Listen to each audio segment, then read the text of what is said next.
Hi there, my name is Murray Grimston from Culture Now, and I want to talk to you about power in this video series.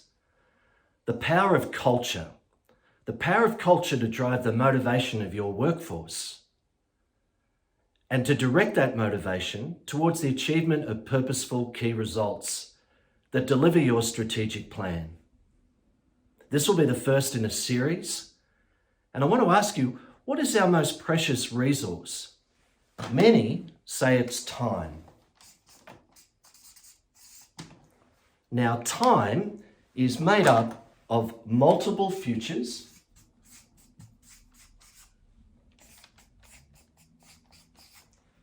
and multiple pasts.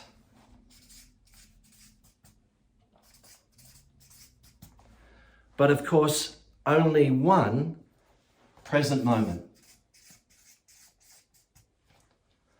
Now, we contend at Culture Now that time is not the most precious resource, but rather the most precious resource is potential.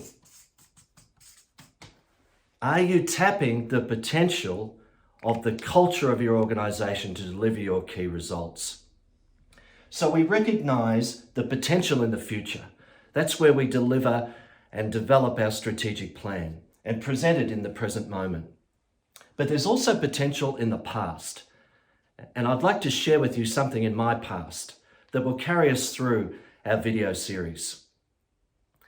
Around 50 years ago, Muhammad Ali fought Joe Frazier for the first time to seek to regain the world title that he'd lost because he failed and refused to serve in the Vietnam War. And that was a big deal when I was in primary school. Such a big deal that the most senior years of my primary school were allowed to watch this fight live. And so there we were watching 15 grueling rounds. And at the end of it, we were really excited. We ended up back in the classroom, and for some reason, our teacher was late. And in the classroom in those days, boys were on one side of the class and girls on the other side. 15 boys and 15 girls. The teacher was late, so we decided to have a fight. And so the girls started throwing things on the boys' side, and the boys started to respond to throwing rulers and rubbers and dusters and chalk and anything we could lay our hands on. We were having a grand old time. And then for some reason, I seemed to be the only person unaware that the teacher was returning to the class. And as she walked in, the only person poised to throw something in exuberance was me. And she took the opportunity to punish the class by punishing me. I vividly remember feeling victimized that while everyone in the class was participating, I was the only one being punished. The punishment she chose was to march me from the boys' side of the classroom to the girls' side of the classroom and sit me in the very front row. So now I was not only feeling victimized, but now I was totally humiliated. And I needed a strategy.